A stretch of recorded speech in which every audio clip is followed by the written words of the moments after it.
복음이다. 내가 되는 것이 복음이다. 라는 제목으로 하나님 말씀 전하겠습니다. 죄로 말미암아 가장 큰 타격을 입은 부분이 바로 우리의 영혼입니다. 우리의 영이 죽게 되었습니다. 죄로 말미암아 우리가 죽었다라고 성경은 선언하는데 그 죽은 부분이 뭐냐면 1차적으로 영혼을 말하는 것입니다. 영적 죽음을 말하는 거죠. 그리고 우리의 마음은 영혼의 도움을 받지 못해서 엉망진창이 되어버렸습니다. 영이 죽은 것으로 끝나는 것이 아니라 영이 살아있어서 영의 도움을 우리의 마음이 받아야 되는데 그렇지 못하게 되니까 우리의 마음이 엉망진창이 되어버렸습니다. 특히 마음의 가장 중요한 기능 중에 하나가 있는데 그게 뭐냐면 공감입니다. 이 공감 능력을 상실해버린 겁니다. 죄로 말미암아 영혼이 죽으면서 영의 도움을 받지 못한 우리 마음의 중요한 기능 중에 하나가 공감인데 이 공감 능력을 우리가 상실해버렸습니다. 한마디로 말하면 다른 사람의 처지를 전혀 공감해주지 못하게 되었다. 죄를 짓기 전 우리는 하나님과 영과 영으로 통하고 마음과 마음으로 통하는 사이였습니다. 얼마나 행복했을까요? 그렇죠? 마음과 마음이 통하고 영과 영이 통한다는 것, 이것보다 더 행복한 건 없습니다. 내가 물 마시고 싶은데 물을 이렇게 떠다 줘봐요. 어떻게 알았지? 그렇죠? 이게 얼마나 통한다는 게 얼마나 중요한지 몰라요. 인간의 불행은 바로 여기서부터 시작이 된 것입니다. 사람은 누구나 이해받고 공감받고 싶어 합니다. 그래야 자신의 존재감을 느낄 수 있고 그 자존감 위에 행복이 싹트기 때문입니다. 그래서 이해받고 공감받으면 참 기분이 좋고 삶의 만족도가 높아지고 행복하다 그런 생각을 하게 됩니다. 그러나 공감받기를 원하는 마음 못지않게 다른 사람을 타인을 이해하려고 하고 공감하려고 하는 것도 역시 우리 마음의 한켠을 차지하고 있습니다. 공감받고 공감해주고 이것이 우리를 행복하게 만든다는 사실이죠. 그러면서 고상한 하나님의 성품이 드러나고 이해하려고 하고 공감하면서 우리가 더 성숙해지고 더 깊고 넓은 은혜의 세계를 경험하게 되는 것입니다. 그러나 죄로 말미암아 타락한 우리 인간은 자기 중심적이 되어버렸습니다. 이해받으려고 하고 공감받으려고만 합니다. 죄는 인간의 자기 중심적입니다. 자기만 생각하는 거예요. 그러니까 죄가 만들어낸 결과가 뭐예요? 오직 자기밖에 몰라요. 내 안에 갇혀 있으면 이것은 자기도 불행할 뿐만 아니라 타인도 불행하게 만드는 것입니다. 이것이 바로 성경은 타락이다 라고 말합니다. 타인과 관계를 맺고 타인에게 선을 베풀고 그럴 수 있습니다. 그러나 그것까지도 오직 자기를 위한 선이 될 수 있습니다. 가짜 선이 공감 능력이 상실되므로 우리는 행복을 상실한 것입니다. 행복은 관계를 통해서 발생하기 때문입니다. 행복은 절대 소유를 통해서 오지 않습니다. 관계에서 오는 것, 그것이 바로 행복입니다. 그래서 죄는 하나님과 우리 관계를 깨뜨려버린 것입니다. 관계를 깨뜨려버린 것입니다. 이 사단의 전략으로 바로 우리의 불행이 시작된 거죠. 오늘 본문 히브리서 4장 15절에서 히브리서 기자는 복음의 핵심을 아주 정확하게 간단하게 우리에게 전달해 주고 있습니다. 한 단어로 전달해 주고 있는데요. 그게 뭐냐면 예전 번역 버전이 훨씬 좋아요. 체율이란 말로 번역했거든요. 이 단어가 더 좋습니다. 그래서 오늘 본문에 보니까 예수님을 우리에게 큰 대제사장이 계신다라고 소개합니다. 그분이 바로 예수님이십니다. 왜 뜬금없이 대제사장인 예수님을 소개할까요? 이 대제사장이 하는 역할이 있었습니다. 대제사장 중에 투표로다가 뽑습니다. 1년에 한 번. 그래서 투표로 뽑힌 제비뽑기로 뽑힌 대제사장 한 사람이 백성들의 죄를 1년에 한 번 성소로 가지고 지성소로 가지고 가서 그 제물을 드려서 죄를 용서하는 그런 행위를 하는 것이 대제사장이었습니다. 대제사장이 아니라 대제사장 중에서 제비뽑기로 뽑힌 가장 순결한 사람이 그 일을 하는 겁니다.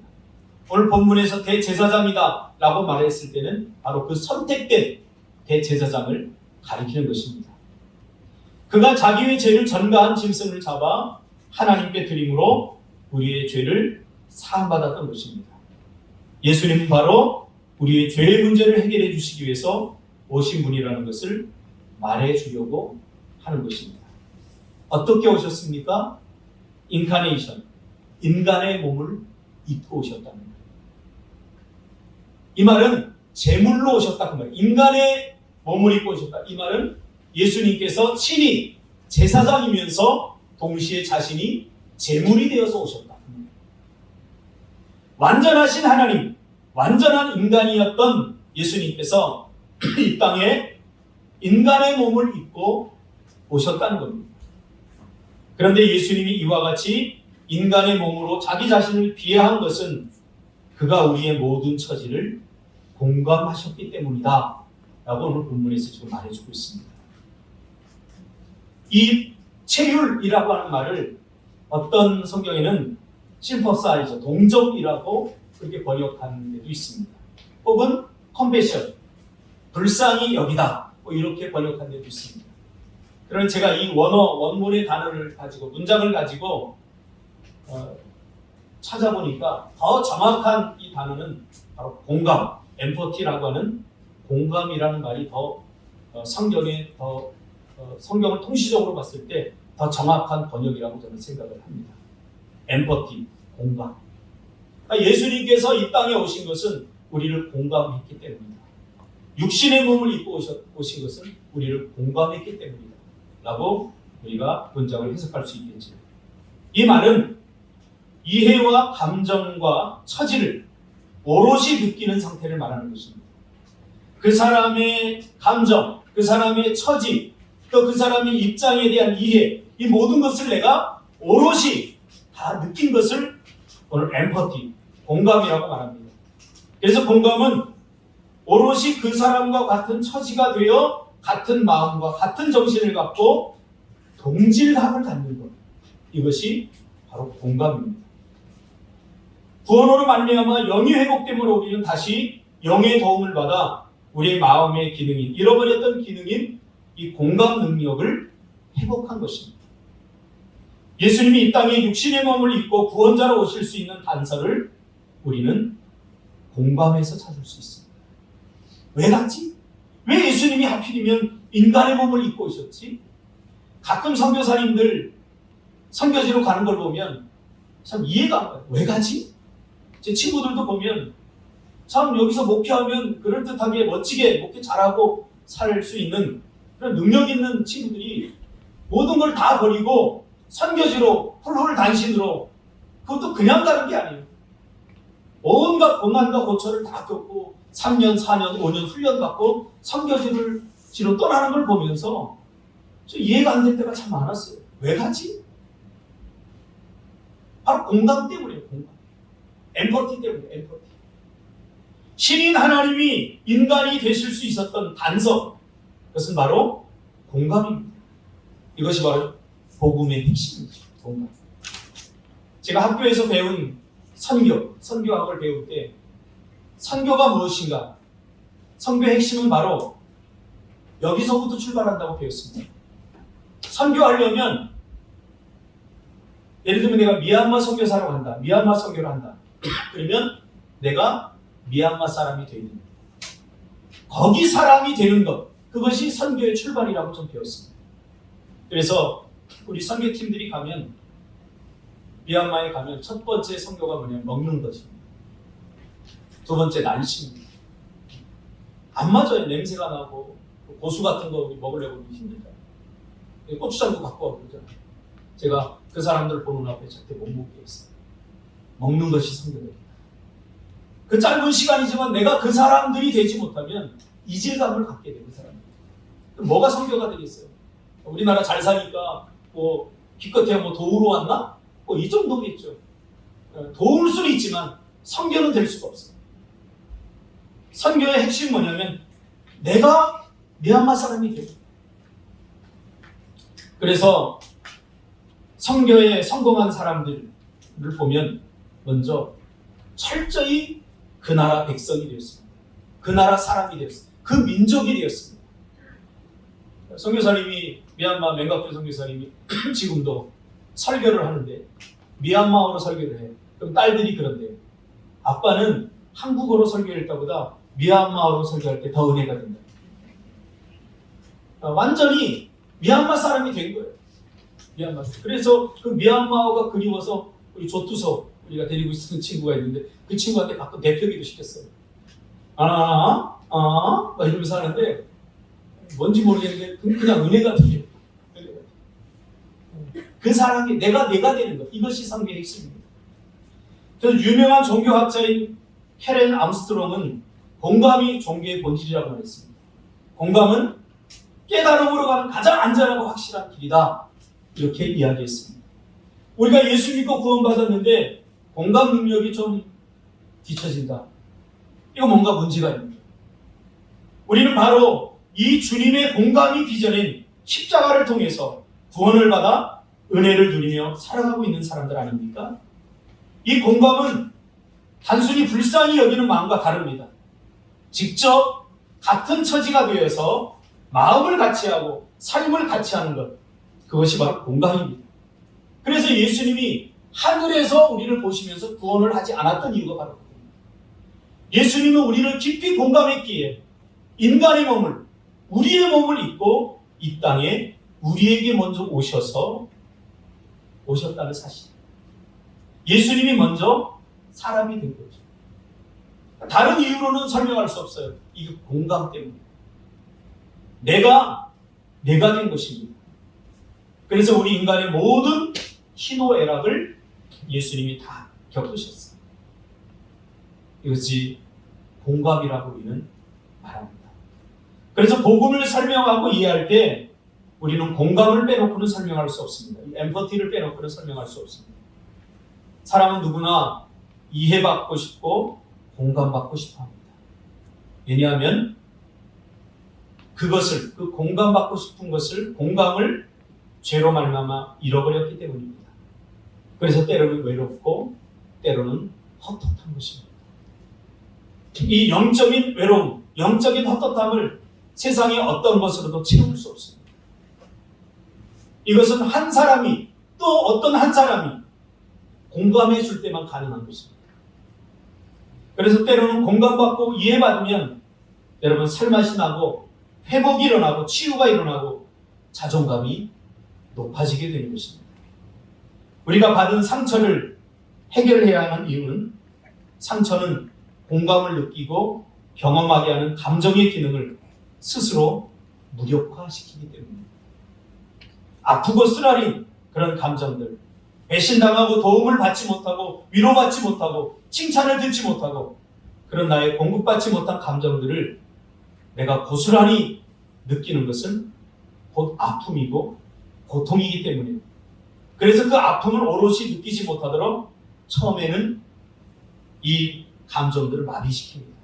느끼지 못해요. 너무 힘들어요. 그리고 시간이 흐를수록 못하도록 이걸 절제하다가 나중에는 어떻게 됩니까? 이 감정의 기능들이 엉망이 됩니다. 그래서 기쁜 일이 있으면 기뻐야 되는데 오롯이 기쁨을 느끼지 못해요. 슬픔이 마음껏 울어야 되는데 울지 못해요. 이 감정의 기능들이 다 마비된 거예요. 제가 늘 이야기하잖아요. 건강한 영성, 건강한 사람은 희노애락을 잘 느끼는 사람이에요. 슬픔은 우시기 바랍니다. 우리 남자들도 많이 울어야 돼요. 남자들 운다고 뭐 고추 달고 울면 안 돼. 그러지 마세요. 남자들도 울고 싶을 때도 있어요. 그래서 나는 요즘 울고 싶은 모임을 하나 만들려고 해요. 다 모여서 여기 앞에 농나무 밑에서 다 같이 통곡하는 시간을 가지려고. 남자들도 외로워요. 울어요. 우리 성도들도 마찬가지예요. 뭐 하나님의 백성들은 화를 내면 안 됩니까? 하나님이나 안 내는 거죠. 또 화내야 돼요. 때로는 화내시기 바랍니다. 화내면서 왜 또 안 내는 척 하세요? 희노애락을 잘 느껴야 돼요. 우리 인간의 불행이 언제 생기게 되냐면 신처럼 살려고 할 때, 신이 아닌데 신처럼 살려고 하니까 이게 힘든 거예요, 우리 인생이. 마음껏 좀 화도 내보고 마음껏 좀 욕도 좀 해보고 욕 터질까 봐 그래. 마음껏 좀 웃어도 보고 어떤 사람 웃는데 이러고 말하는 거예요. 좀 호탕하게 막 눈물이 나서 막 배꼽이 끊어질 정도로 좀 웃어본 적이 언제예요? 좀 웃어보자 말이에요. 때로 너무 슬퍼서 좀 땅을 치면서 통곡도 해보자 말이에요. 이게 하나님이 우리 인간에게 지금 오롯이 우리가 느끼게 되는 감정들인데 울면 안 돼요. 기뻐도 안 돼요. 우리의 감정을 다 숨기고 살았어요. 그러다 보니까 감정 기능이 상실돼 버린 거예요. 그러면서 뭐가 문제가 되냐면 내 감정도 느끼지 못할 뿐만 아니라 타인의 감정도 헤아리지 못하게 돼요. 이게 문제예요. 이게 문제. 우리 집사님 지금 아프거든요. 아파요. 열이 막 39도까지 올라. 근데 다행히 뭐 그건 아니에요. 코로나는 아니죠. 그래서 내가 지금 뭐 끓여주고 설거지도 하고 내가 지금 이틀 동안 하고 있는데 할렐루야. 죽겠어요. 공감하는 거야 내가 하면서. 그럼 남자들 나가서 돈 버는 게 최고 행복한 줄 아시기 바랍니다. 이경호 집사님 아마 일주일만 아마 살림 해보라고 하는 건 미쳐버려. 다 자기 역할들이 다 있어요. 이 느낌의 마비, 감정의 상실. 그래서 건강한 사람은 희노애락을 잘 느끼게 됩니다. 타인의 아픔과 타인의 고통, 심지어 자신의 아픔과 고통을 자신이 느끼지 않는다고, 느끼지 못한다고 생각하고 있어요. 예전에 그래서 우리 교회에서는 신앙송 같은 거 암도 갖고 또 뭘 에세이를 써내라고 하고 감정 기능을 우리가 좀 살려보자 그 말입니다. 그러니까 우리 민지 집사님이 그러는 거예요. 목사님, 신은 어떻게 느껴요? 그러는 거예요. 느끼려고 애쓰지 마세요. 그냥 자연스럽게 느껴지는 거예요. 안 느껴지면은 우리의 감정 기능들을 조금 살리려면 좀 표현을 자주 해보면 좋아요. 꽃을 보면서 참 아름다워. 근데 저도 젊을 때는 이 꽃을 보면서 아름답다 이게 잘 안 들어왔어요. 우리 어머니가 얼마나 이 꽃을 좋아했는지 화분이 제가 보니까 돌아가시고 나서 한 100여 개가 넘었어요. 그 좁은 집에. 매일 물 주고 형서가 이리 와봐라. 용꽃은 다 알리야인데 고구마처럼 못 뿌니까 고구마처럼. 고구마 같은 걸 가지고 다 알리야라고 그러고 이거는 뭔데 그런데 눈이 안 들어와요. 제가 40이 후반에 들으면서 드디어 꽃이 들어오기 시작해요. 이야, 이게 아름다워. 저도 제가 이럴 줄 몰랐어요. 제가 얼마나 와일드한 사람이에요. 저만 그런 줄 알았는데 제 친구 우리 교회에 있던 안수 집사, 장학규 집사님이 저한테 목사님 이상해요. 왜? 나 요즘 꽃이 좋아요. 꽃을 든 남자. 그래서 화분을 키우고 있다는 거, 화분을. 그 친구도 그렇게 다정다감한 친구도 아니고 마늘 하나 잘 키우지 꽃을 키울 그런 놈이 아니에요. 그런데 꽃을 키우고 있다. 이게 뭐냐면 우리의 감정 기능들이 회복돼요.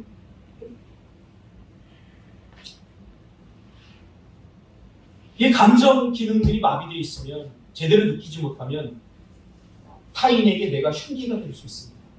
내 말 한마디가 흉기가 될 수 있고 내 행동 하나가 타인을 향한 공격이 될 수 있어요. 왜? 공감하지 못하니까 다른 사람이 뭐라고 그러면 공감이 안 되니까 가시 같은 말을 꽂아넣는 거예요. 가시 같은 행동을 해요. 그래서 상처가 있으면 그 감정에 다가갈수록 저항하고 밀어내고 피하고 숨으려고 합니다. 구원은 우리의 이런 상처나 아픈 감정까지 치유하고 회복시켜 주신 구원입니다. 구원과 우리의 인격을 좀 우리가 연구해 볼 필요가 있어요. 바로 십자가로 이것이 가능해진 겁니다. 십자가는 인간의 모든 고통을 심지어 최고의 고통인 죽음의 고통을 예수님께서 공감하시고 너희들 이제 죽을 거야. 근데 그 죽음이 얼마나 고통스러운지 내가 체험할게. 공감, 이게 공감 능력이에요. 내 대신 내가 죽을게. 이렇게 된 거예요. 십자가는 예수님조차도 지고 싶지 않은 상처와 아픔과 고통의 흔적이었어요. 그래서 예수님 뭐라고 합니까? 주여, 하나님, 이 십자가가 안 지면 안 됩니까? 하나님 앞에 심지어 그렇게까지 기도했어요. 그런데 나의 원대로 마옵시고 아버지의 뜻대로 하옵소서. 그러면서 십자가 위에 오르셨습니다. 십자가에 대해 제가 설명했잖아요. 십자가에는 인간의 모든 고통, 수치, 치료, 인간 육신의 고통 뿐만 아니라 감정의 고통까지, 심지어는 영혼의 고통까지. 침뱉음이라고 하는 것은 영혼의 수치를 느끼기 위해서 하는 거예요. 저는 가끔 이야기하지만 저는 운동하면서 많이 맞았어요. 어릴 적부터 축구를 했는데 그때는 주로 운동선수들 많이 때렸어요. 마대자루가 부러질 때로 때렸는데 엄청 많이 맞았어요. 어느 날은 버스 타는데 앉을 수 없을 만큼 여기가 피멍이 들어갔고 그런 적도 있는데 누가 때렸는지 하나도 기억이 안 나요. 누가 때렸는지 하나도 기억이 안 나요. 언젠가는 선배님이 버스에서 막 영서가 내가 옛날에 많이 때려서 미안하다고 그러는데 맞은 기억이 없어요. 그런데 딱 한 사람 기억이 나요. 저하고 싸우다가 안 되니까 저한테 제 얼굴에 침을 받은 친구예요. 친구도 아니에요. 나보다 학년은 2학년이 높은데 내가 싸움을 좀 했나 봐요. 막 이기니까 안 될 것 같으니까 내 얼굴에다 침을 뱉어버렸어요. 그 사람이 인천에 냉면까지 하는데 제가 지금도 안 갔어요. 얼마나 수치스럽게 이게 무슨 감정인지 모르겠어요. 그냥 맞고 나면 그냥 남자들 그냥 잊어버리는데 그 침 뱉은 것은 아주 더럽고 이게 무슨 행위지 도대체? 수치를 느낀 거지. 예수님의 얼굴에 침을 뱉은 것은 영혼의 수치를 느낍니다. 우리 개 3마리 키우잖아요. 젊을 때는 밥 줄 때 미워갖고 밥도 막 던져줘요. 그런데도 좋다고 하서 막 먹어. 준석이 내가 던져주면 먹을까 안 먹을까? 너는 먹을 수도 있겠다. 하나님의 형상을 따라 지음받은 우리는 누가 던져주면 안 먹습니다. 제가 인천에 있을 때 엘리베이터를 타고 교회 올라갔는데 거기 학원하고 같이 있었어요. 학원 애들이 막 달짝지근한 걸로 시기도 하고 우리 수연이 좋아하는 새콤다 마이추를 한 놈이 사가지고 막 자랑하면서 막 먹어요. 그러니까 옆에 있는 친구가 나 하나만 줘 그러니까 줘요. 얘가 옆에 있는 다른 친구가 나 하나만 줘 그러니까 넌 안 줘 그러는 거예요. 쟤는 주고 왜 나는 안 주는 거야? 그러니까 너는 전번에 나한테 안 줬잖아. 그러는 거예요. 그 전에 내가 줬잖아. 막 싸워요. 그러다가 이 마이추 가진 애가 진 거야. 논리에서. 그러니까 뭐라고 하나 툭 던져줘요. 던져. 뺐다 먹으라고 던져줘요. 그 친구가 그걸 받아 먹겠어요? 바로 발로 막 밟더니 너 두고 보자. 그러니까. 영혼의 수치를 느끼고 이렇게. 예수님께서 십자가를 지신 것은 그 모든 것들을 다 공감했다는 거예요. 공감했다. 상처와 아픔은 내 안에 상처와 아픔이 있으면 동일한 상처와 아픔에 대해서 직면하는 것을 꺼려합니다. 어떤 사람에게 상처를 받으면 그래서 그런 비슷한 사람을 자꾸 내가 멀리하고 피하게 되어 있어요. 그래서 우리는 십자가의 동지로서 타인의 십자가를 대신 혹은 함께 져줘야 됩니다. 예수님처럼 말이죠. 예수님도 우리와 함께 해주십니다. 이게 공감이에요. 여기에 답이 있습니다. 이것을 성경에서는 임마누엘이라고 했어요. 임마누엘. 그러니까 임마누엘, 하나님이 나와 함께 하신다. 우리가 보통 그렇게 알잖아요. 어떻게 함께 하느냐가 중요한 거예요. 공감으로 함께 하는 거예요. 우리 인생의 모든 시로와 애락을 그분이 다 겪으셨고 그 아픔을 다 하시는 분이에요. 아픔을 다 하시는 거예요. 그냥 위로도 있잖아요. 그냥 툭 던지는 말하고 내가 동일한 아픔을 겪었던 사람의 한마디하고는 달라요. 질적으로 달라요. 위로가. 저는 정말 힘들 때 위로랍시고 나에게 아무 말도 안 했으면 좋겠어요. 왜? 아무것도 위로가 안 돼. 아무것도 위로. 그냥 정말 나에게 위로가 됐던 건 뭐냐면 그냥 안아주고. 제가 고등학교 때 너무 힘들어가지고 죽으려고 제가 했는데 다른 사람들은 너 그러면 안 돼. 내 처지도 모르고 내 감정도 모르고 너 그러면 안 돼. 또 살아야 될 이유 100가지를 막 되는데 막 때리고 싶어요. 누가 그거 몰라서 내가 죽고 싶은 줄 아니. 그런데 아직도 기억해요. 황신자 선생님이에요. 그분이 새벽길을 내가 돌아다니다가 그 교회에 들어갔는데 새벽 예배 시간인데 아무 말을 하지 않고 저를 꽉 안아줬어요. 충분히 위로가 됐어요. 예수님이 함께 하시는 것은 바로 이렇게 함께 하는 거예요. 사람들이 잘 모르면서 나에 대해서 쏟아낸 말들로 얼마나 우리는 상처를 입습니까? 또 아픔을 경험합니까? 자신의 처지, 자신의 마음, 자신의 생각을 모르고 던진 말들이 우리가 얼마나 아픔을 겪습니까? 이번 주에 사실은 우리 예담이와 약간 갈등이 있었습니다. 예담이가 여러 가지 서운한 이야기들을 이렇게 하는데 충분히 이해가 되더라고요. 공감이 되고. 그런데 나도 좀 공감받고 싶더라고요. 아빠가 노는 것도 아니고 아빠가 열심히 여기까지 와서 이렇게 몸이 부서지도록 일하고 이렇게 하는데 쟤네들은 아빠가 자기들을 공감해 주기를 원하면서 왜 아빠는 공감해 주지 않는 겁니까? 그 생각이 드니까 약간 서운하더라고요. 제가 좀 화를 냈어요. 알아달라는 말이 아닙니다. 함께 있어주기만 해도 참 좋은 것 아니겠습니까? 명균 집사에게 꼭 뭐 풀을 같이 매달라는 거 아니에요. 옆에 내가 풀 맬 때 옆에 앉아서 목사님 힘드시죠 하고 풀 하나 뽑는 척이라도 하면 그렇게 위로가 돼요. 네가 10시간 동안 뽑는 것보다 내가 10분 동안 뽑는 풀이 더 많을 거야. 절대 도움이 안 돼. 우리는 그러나 자기의 능력을 갖고 자꾸 도움을 주려고 해요. 아니에요. 공감해야 돼요. 말 한마디. 따뜻한 말 한마디. 가끔 제가 풀 메고 있으면 우리 수연이가 물병 하나를 들고 와요. 목사님 이거 드세요. 엄마가 시켰니? 아니요. 갖고 와요. 그렇게 위로가 돼요.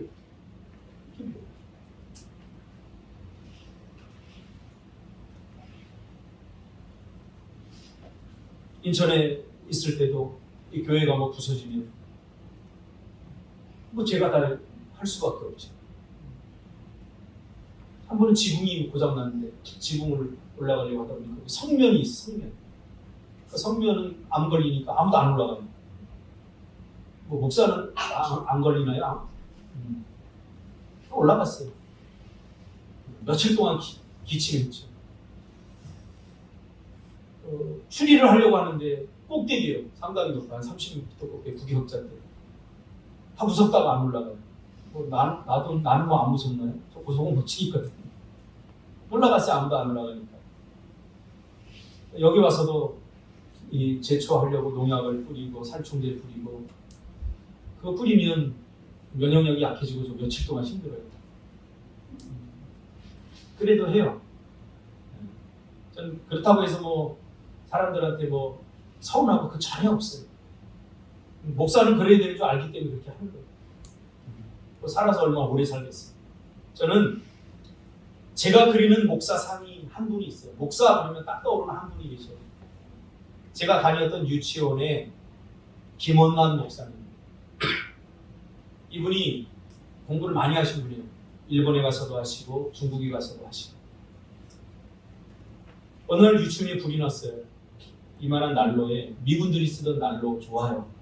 그 난로로 유치원을 대피했는데 그게 과열이 돼서 교회가 높아요. 유치원이 이렇게 연통을 타고 불이 막 올라가는 거예요. 소리 올라가는데 모든 사람들이 어떡하나 쳐다보는데 이 목사님이 장갑도 끼지 않는 손으로 그 연통을 하나하나씩 띄어내는 걸 봤어요.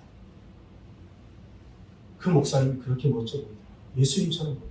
아, 이게 목사. 누가 화상 입을까 모르겠어요. 누가 죽을까 모르겠어요. 그러나 그 불구덩이로 뛰어드는 분이 목사님이구나. 그게 제 안에 박혀있기 때문에 제가 목사가 되려고 할 때는 그래, 다른 사람들이 안 하는 거 내가 하자. 제가 이렇게 마음만 했어요. 근데 하나도 억울하지 않아요.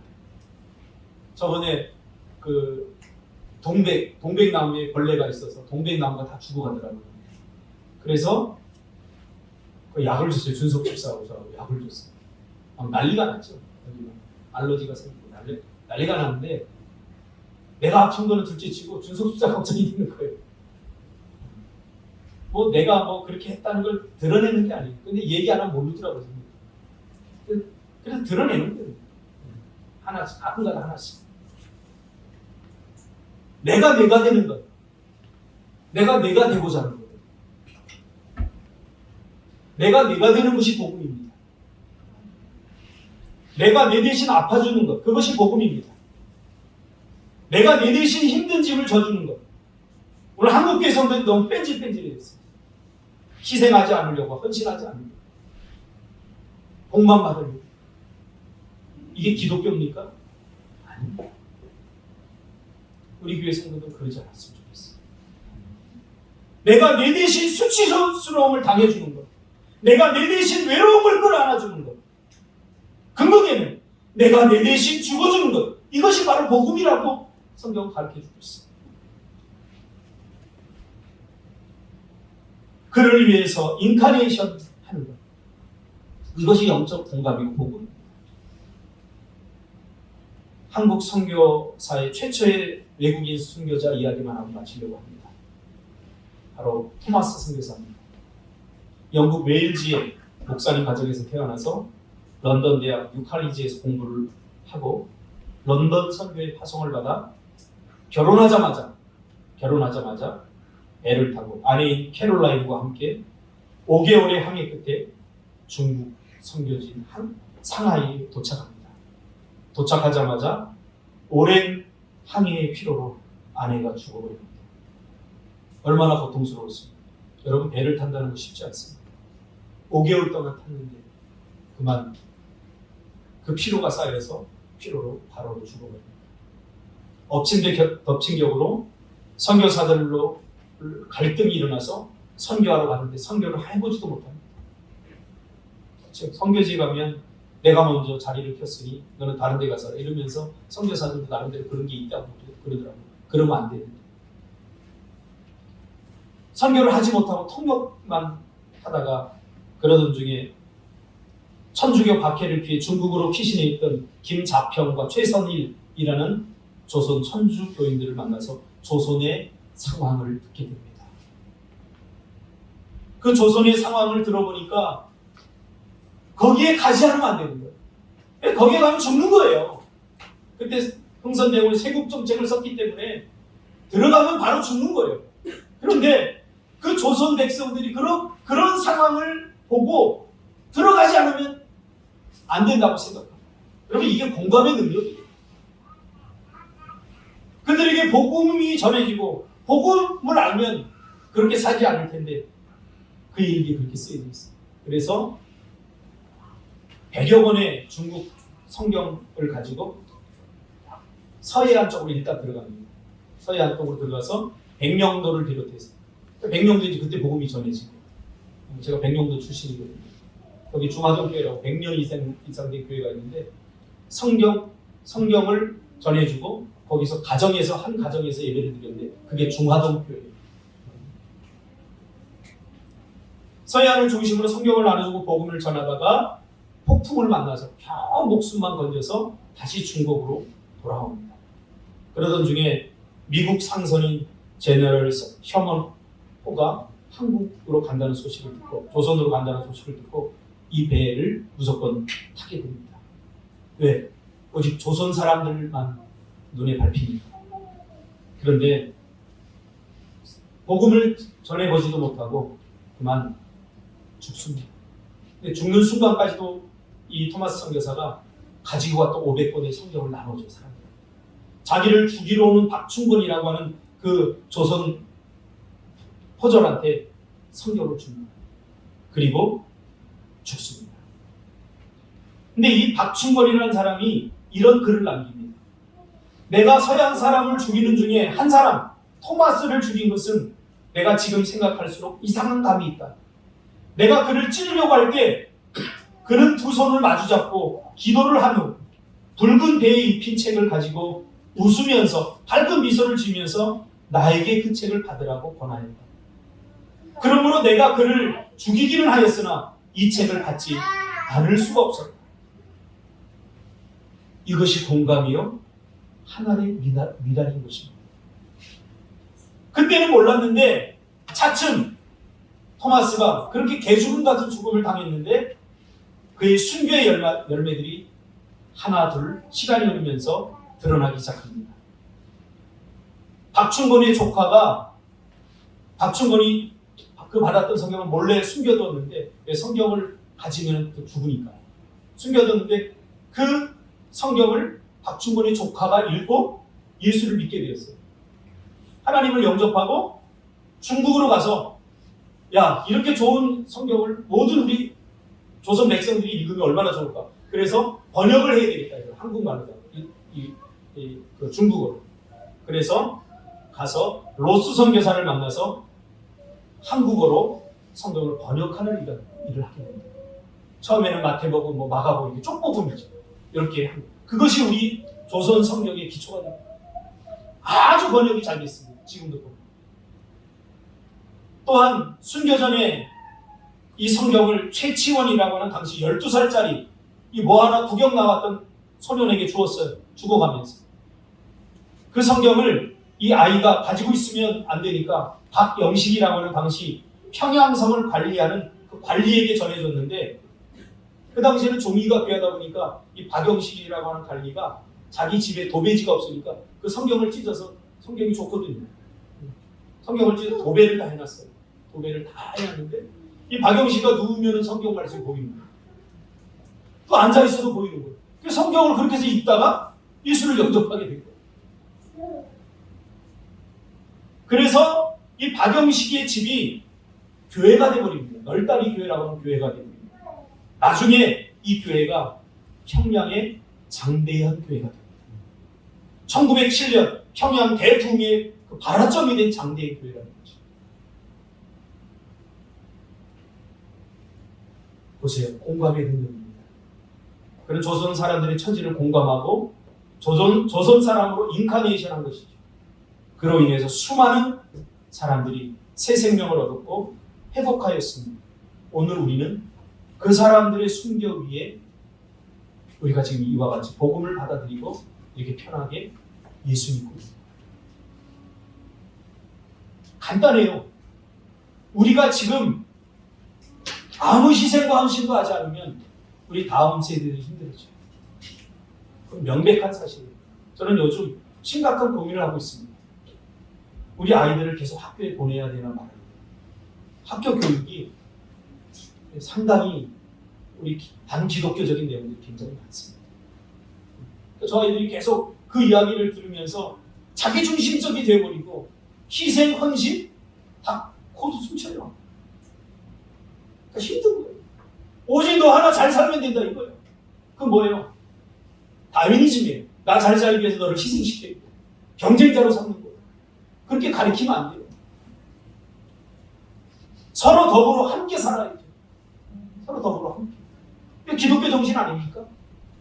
네가 좀 굶으면 내 거 나눠주라고 가르치는 학교에서 안 가르쳐요. 그거.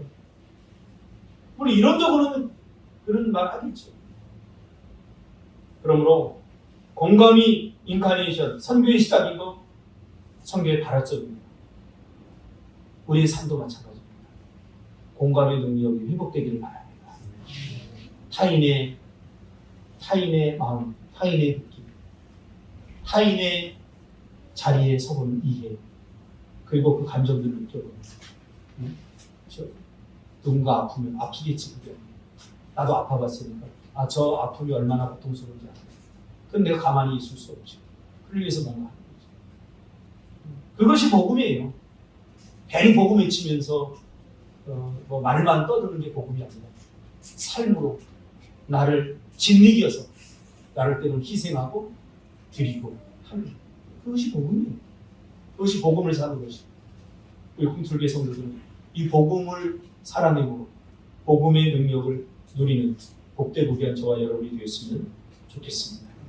기도하겠습니다.